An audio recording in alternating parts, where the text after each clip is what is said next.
SP साहब होते हैं जो सादा कपड़ों में अपना भेष बदलकर ट्रक ड्राइवर बनकर के ट्रक ले जा रहे थे। और जैसे ही रास्ते में जब ट्रैफिक लगता है वहां पर पुलिस चेकिंग चल रही थी और जैसे ही ट्रक के लिए पुलिस रोकती है और ड्राइवर को नीचे उतारती है और ड्राइवर को नीचे उतारने के बाद में जब पुलिस वालों ने मांगे एसपी साहब से पैसे, एसपी साहब और पुलिस वालों के बीच में ऐसी क्या बात हुई, क्या हुज्जत हुई थी जो सभी को पता चला तो सभी हैरान हो गए, सभी के होश उड़ गए। तो आइए दोस्तों इस कहानी के माध्यम से जानने का प्रयास करेंगे, तो बने रहिए मेरी कहानी में शुरू से लेकर अंत तक। नमस्कार दोस्तों, मेरा नाम है माधुरी राजपूत। आप सभी का मेरे इस नए एपिसोड में फिर से बहुत बहुत स्वागत है। दरअसल दोस्तों ये कहानी कहीं और की नहीं है बल्कि हमारे मुंबई की है। मुंबई में एक परिवार रहता था और उस परिवार में अनुराग नाम का लड़का रहता था।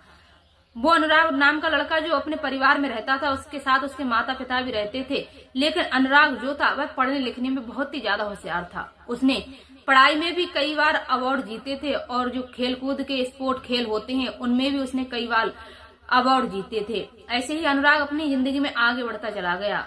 जब वह धीरे धीरे करके अपनी पढ़ाई को आगे बढ़ाता चला गया और जब अनुराग शादी के लायक हो जाता है तब जो उसके माता पिता होते हैं वह अनुराग से कहते हैं कि बेटा अब तुम शादी लायक हो चुके हैं, तुमने पढ़ाई भी काफी कर ली, अब तुम शादी कर लो, अपना विवाह कर लो और तुम्हारी पत्नी भी तुम्हारा ध्यान रखने के लिए आ जाएगी। जब तुम पढ़ाई के लिए निकलते हो या ट्रेनिंग के लिए निकलते हो तो तुम्हारा ध्यान तुम्हारी पत्नी सबसे ज्यादा रखेगी, तुम्हारे जीवन में आगे के लिए सहयोग करेगी। लेकिन अनुराग जो होता है वह शादी से इनकार कर देता है। उस समय वह कहता है नहीं पापा, हमें शादी नहीं करनी है, अभी तो हमें अपने पैरों पे खड़ा होना है। फिर अनुराग जो होता है अपने पिता से और माता से मना करके वह अपनी पढ़ाई के लिए जारी कर देता है। फिर दूसरे शहर में पढ़ने चला जाता है और यूपीएससी की पढ़ाई चालू कर देता है, क्योंकि अनुराग का दोस्तों एक ही सपना था कि वह कोई बड़ा अधिकारी बने, कोई दरोगा बने, कोई या फिर एसओ बने या एसपी इंस्पेक्टर, कोई भी जो भी था उसका यही सपना था कि मैं पुलिस में भर्ती हो जाऊं और एक अच्छे पद पर मेरी ज्वाइनिंग हो जाए।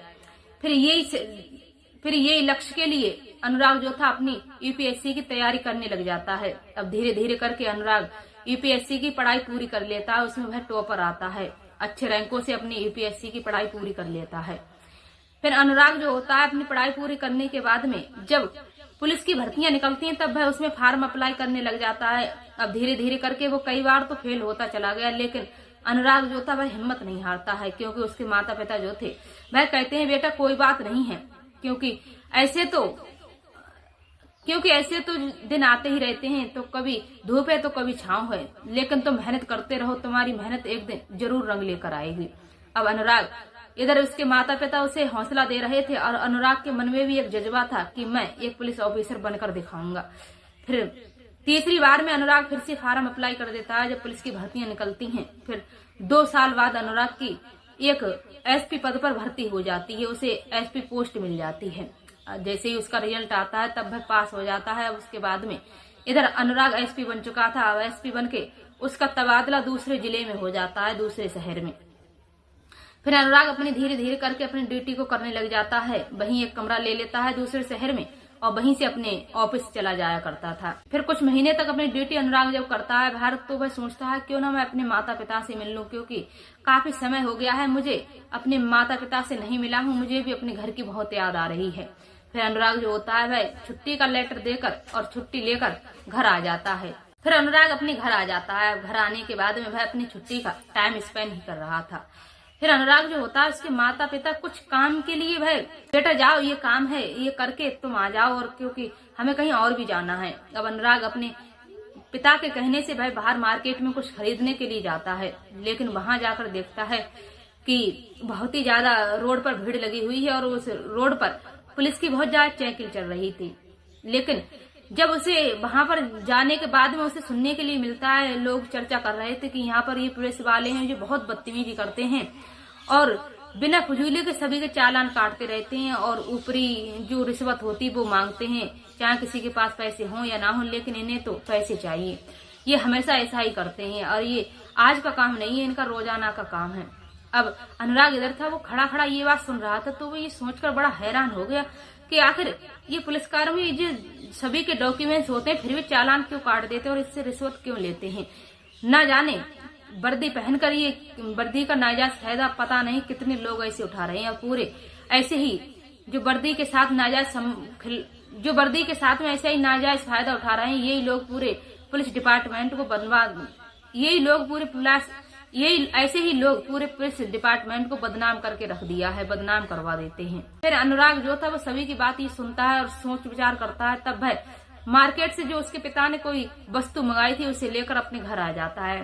घर आने के बाद में जब वह शाम के समय चारपाई पे अपने लेटा हुआ था, उसे नींद नहीं पड़ रही थी। सोच रहा था कि आखिर मेरे अंदर इतना जज्बा है, इतनी ईमानदारी है, लेकिन वर्दी के आड़ में न जाने लोग क्या क्या कर रहे हैं, बिल्कुल घूसखोरी की हद करके रख दी है, नाजायज फायदा उठा रहे हैं।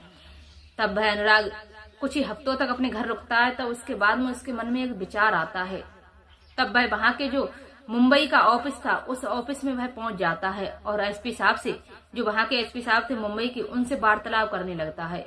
अब जो एसपी साहब मुंबई के थे वो अनुराग के लिए बताते हैं कि सर कि भाई हमें इस बारे में कोई जानकारी नहीं है, ये पुलिस वाले जो हैं वो अपना नाजायज फायदा उठा रहे हैं। तब अनुराग जो होता है वह उनकी बात सुनता है और उनसे कहता है कि आपके पास कोई शिकायत पत्र नहीं आते हैं। तब जब फाइल उठाकर जो मुंबई के एसपी थे वो दिखाते हैं तो उसमें कई एप्लीकेशन आए हुए थे कि सर हमारे साथ में जाति हो रही है और हमारे साथ में पुलिस बदतमीजी कर रही है। फिर जब अनुराग ये लेटरों को देखता है तो उसके होश उड़ जाते हैं। फिर वो सभी फाइल को देखकर अपने घर आ जाता है। घर आने के बाद में वह प्लान बनाता है कि आखिर मैं इन पुलिस कर्मियों का कैसे पर्दाफाश करूं, ऐसे घूसखोरों को इनकी औकात कैसे दिखाऊं। तब वह प्लान बना लेता है, क्यों ना मैं कोई ड्राइवर बनकर जाऊं जिससे कि मुझे भी पता चल जाएगा आखिर ये लोग रिश्वत किस बात से लेते हैं और कौन से तरीके से ये पैसे घूसखोरी के ले रहे हैं। तब अनुराग जो होता है अपने घर से ही बिल्कुल ऐसे साधारण वेशभूषा में जाता है, बिल्कुल मैले कुचैले कपड़े पहन लेता है और अपने सिर पर एक गमछा बांध लेता है। अब उसके बाद में वह रोड पर निकल कर जाता है। तब रोड पर एक ट्रक जा रहा था। उस ट्रक मालिक से कहता है, ट्रक ड्राइवर से, कि भैया आप इधर एक साइड पे बैठ जाइए, ट्रक मुझे चलाने लेने दीजिए, मैं आज ड्राइवर बन के बैठूंगा। तब वह कहता है, क्यों भैया आप ऐसा क्यों कर रहे हैं। तब जो ड्राइवर ट्रक का होता है वह कहता है कि भैया आप क्यों कर रहे हो, आप क्यों चलाओ, मैं चलाऊंगा। तब एसपी साहब कहते हैं, नहीं तुम्हें केवल बैठना है, तुम देखते रहो मैं करता क्या हूँ। फिर जो एसपी साहब थे अनुराग वो उस ड्राइवर को भी कुछ नहीं बताते कि मैं एसपी हूँ या फिर मैं कोई ऑफिसर हूँ, लेकिन वह ट्रक चलाने लगते हैं। तब वह कहता है, जो ड्राइवर था ट्रक का, वह कहता है कि अगर भाई साहब ट्रक का चालान कट गया तो उसका चालान आप ही भरोगे, अगर पुलिस वाले रिश्वत लेंगे तो आप ही अपने जेब से भरोगे, मुझे कोई मतलब नहीं है। क्योंकि आगे जो कस्बा है उस कस्बे में पुलिस बहुत ही ज्यादा नाकाबंदी रखती है शाम के समय में और सभी की गाड़ियों को रोकती है, सभी का चालान करती है। चालान नहीं करेगी, अगर चालान करने से रोको तो वो पैसे मांगते हैं। तब एसपी साहब कहते हैं, कोई बात नहीं है, अगर तुम्हारे जो भी खर्चा आएगा चालान कटेगा मैं अपनी जेब से भरूंगा, या फिर पुलिस वाले जो भी रिश्वत मांगे मैं वो भी अपने जेब से भरूंगा। तब ट्रक ड्राइवर जो था वह चुपचाप एक सीट पर बैठ जाता है और एसपी साहब ट्रक चलाने लगते हैं। अब धीरे धीरे करके उसी स्थान पर पहुंच जाते हैं, उसी रोड पर जहां पर पुलिस चेकिंग चल रही थी। जब उस चौराहे पर पहुंचते हैं तब बहुत सी गाड़ियां, ट्रक, 4 पहिया की गाड़ी, कार, मारुति, बोलेरो और ट्रक, ऐसे ऑटो, कई सवारियां खड़ी थी वहां, जो सभी के चालान कट रहे थे। जो चालान नहीं कटवा रहे थे उनसे वो पैसे ऐंठ रहे थे, घूसखोरी ले रहे थे, रिश्वत मांगते थे। तब ये चीज वो अपना ट्रक जब खड़े लेकर फिर जो एसपी साहब अपना ट्रक लेकर खड़े थे वो भी ये सब देख रहे थे। फिर उसके बाद में जैसे ही एसपी साहब का नंबर आता है, एसपी साहब ट्रक पर पुलिस आती है और उनकी खिड़की खुलवाती है, तब एसपी साहब को गला मान पकड़ के नीचे उतार लेती है। उसके बाद में वह कहती है कि अबे साले तेरी ट्रक का चालान कटेगा 15,000 का। तब वह कहते हैं एसपी साहब कि अरे सर आप हमारे गाड़ी का चालान क्यों काटोगे, मैं इतना कमाता भी नहीं हूँ जो मैं 15,000 का चालान भरूंगा। तब वह कहता है, हमें उससे कोई मतलब नहीं है तू कितना कमाता है कितना नहीं कमाता है, हमें केवल 15,000 का चालान कटवाना है और तू चालान नहीं कटवाना चाहता है तो मुझे 5,000 रुपए दे और अपना ट्रक लेते और अपना ट्रक यहाँ से ले जा। फिर जो एसपी साहब होते हैं भाई उसके सामने गिड़गिड़ाने लगते हैं, हाथ जोड़ कहते हैं, अरे साहब आप हम गरीबों को क्यों सता रहे हो, हमारे गरीबों के पेटों में लात क्यों मार रहे हो, क्योंकि हमारा यही गुजारा है और आपको तो सरकार इतनी तनख्वाह दे रही है फिर भी आप हमसे इतने पैसे मांग रहे हैं, मैं पैसे क्यों दूं, मेरी गाड़ी के सारे डॉक्यूमेंट्स पूरे हैं, अगर कोई पूरा ना हो तो तुम मेरा चालान काट सकते हो और मैं तुम्हें रिश्वत क्यों दूं, मेरे पास सब कुछ पूरा है। फिर जो पुलिस वाला होता है वह एसपी साहब से और भी ज्यादा बदतमीजी से धोपड़पट्टी में बात करने लगता है। कहता है, साले तू कौन होता है हमसे इस तरीके से बात करने वाला? तेरी हिम्मत कैसे हुई? आखिर तेरी औकात ही क्या है? एक पुलिस वाले से तुझे डर नहीं लग रहा है? तू इस तरीके से बात कर रहा है, हमारे रिश्वत के बारे में तू ऐसे बोल रहा है, और जो हमें तनख्वाह मिलती है वो तेरा क्या बाप देता है? तेरे घर से आ रही है। हम क्या यहाँ मुफ्त में बैठे हैं? हमसे ये काम कर रहे हैं जो हम मुफ्त में कर रहे हैं सारा कुछ।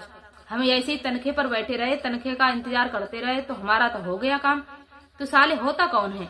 अब एसपी साहब को इतना गुस्सा आ रहा था उस पुलिस वाले की ये बातें सुनकर, जो उससे तूतड़ा के जो पुलिस वाला बात कर रहा था बदतमीजी से। एसपी साहब जो होते हैं वह अपने गुस्सा पर कंट्रोल करे खड़े रहे। उसके बाद में जो पुलिस वाला होता है वह अपने और पुलिस कर्मियों को बुलाता है। कहता है, इस साले के लिए गाड़ी में बिठा और इसका ट्रक भी थाने में बंद कर दो। ये साला बहुत बदतमीजी कर रहा है, मुंहजोरी कर रहा है। तब एसपी साहब जो होते हैं वो बहुत ही ज्यादा मन्नत करते हैं, गिड़गिड़ाते हैं, लेकिन पुलिस वाले एसपी साहब के लिए ले जाकर लॉकअप में बंद कर देते हैं और उनका ट्रक भी थाने में बंद कर देते हैं, खड़ा कर लेते हैं।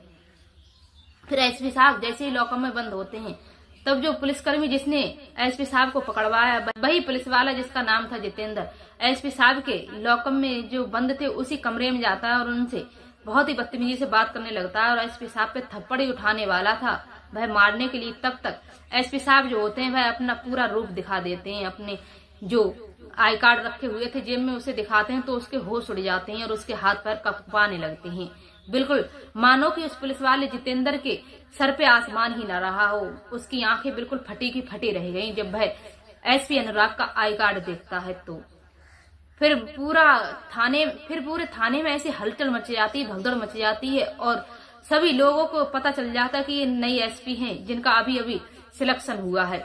फिर बड़ी इज्जत के साथ में वह जितेंद्र पुलिस वाला अनुराग एसपी के लिए लॉकअप से बाहर निकालता है और एक कुर्सी पर बिठा देता है। उसके बाद में सभी लोग उन्हें सैल्यूट करने लगते हैं, जय हिंद करने लगते हैं और जो जितेंद्र थे पुलिस वाले वो उनके पैरों में गिरकर माफी मांगने लगते हैं। वहां का जो पुलिसकर्मी जो स्टाफ था वो भी एसपी अनुराग के कदमों में गिर जाता है और अपनी माफी के लिए गुहार मांगते हैं, गिड़गिड़ाते हैं, लेकिन एसपी साहब जो होते हैं उन किसी के लिए, बदतमीजों के लिए, हरामखोरों के लिए माफ नहीं करते हैं और कहते हैं, हरामखोरो तुम्हारी वजह से हमारी पूरी पुलिस डिपार्टमेंट का नाम बदनाम होता है। तुम्ही जैसे बदतमीज लोग जो सेना में भर्ती हुए हैं, जो पुलिस में भर्ती हुए हैं, ये बिल्कुल हमारे पुलिस डिपार्टमेंट को लजवा के रख दिया है। आखिर तुम ऐसा कैसे कर सकते हो? इतनी धांधलेबाजी क्यों कर रहे हो? पुलिस की एक खाकी वर्दी का नाजायज फायदा उठा रहे हो। तुम जब ये खाकी वर्दी पहनते हो तो शपथ लेते हो कि हमें सच्चाई पर चलेंगे और धर्म का कार्य करेंगे, कोई हम नाजायज फायदा नहीं उठाएंगे इस वर्दी का, लेकिन तुम वो सब भूल गए, तुम नाजायज फायदा उठा रहे हो। आखिर तुम्हारी इतनी बड़ी गलती के लिए मैं माफ कैसे कर सकता हूँ? फिर एसपी साहब जो होते हैं उन सभी के खिलाफ मुकदमा दर्ज करवा देते हैं और बड़े अधिकारी को फोन करते हैं तो उन सभी को सस्पेंड करवा देते हैं। फिर जो बड़े अधिकारी कमिश्नर होते हैं उनके लिए जांच उठा देते हैं और पूरे थाने के लिए सस्पेंड कर देते हैं। उसके बाद में सभी को सलाखों के पीछे डलवा देते हैं और उन्हें कड़ी से कड़ी सजा दिलवाने के लिए कार्रवाई होती है। फिर जो ट्रक ड्राइवर था जिसका ट्रक एसपी साहब चला कर ले गए थे उसके लिए भाई 1000 रुपए देते हैं कि तुम्हारा जो समय बर्बाद हुआ है मैं उसके पैसे तुम्हें दे रहा हूँ और तुम अपना ट्रक अब अच्छे से ले जा सकते हो, वैसे कोई धांधलेबाजी इस रोड पर नहीं होगी। फिर एसपी साहब जो होते हैं भाई उस जगह पर अपने अधिकारियों से, आला अधिकारियों को फोन करते हैं, वहां पर नए पुलिस कर्मियों के लिए बिठाते हैं और वहां पर बड़ा ही अच्छे से थाना चलने लगता है, वैसे कोई घूसखोरी नहीं हो रही थी। उसके बाद में एसपी साहब अपने घर चले आते हैं और अपने घर आने के बाद में वह अपने वर्दी पहनते हैं और अपने जहाँ पर जिस शहर में उनकी पोस्टिंग हुई थी उस जगह चले जाते हैं। तो दोस्तों अपनी राय हमें कमेंट में अवश्य देना कि अनुराग एसपी साहब ने जो किया, जो अपने मुंबई के थाने के घूसखोर पुलिस वाले थे उनका पर्दाफाश किया, तो उन्होंने सही किया या गलत किया, ये कमेंट में अपनी राय हमें अवश्य देना। मिलते हैं ऐसे ही किसी सच्ची घटना के साथ किसी नेक्स्ट वीडियो में, तब तक के लिए नमस्कार।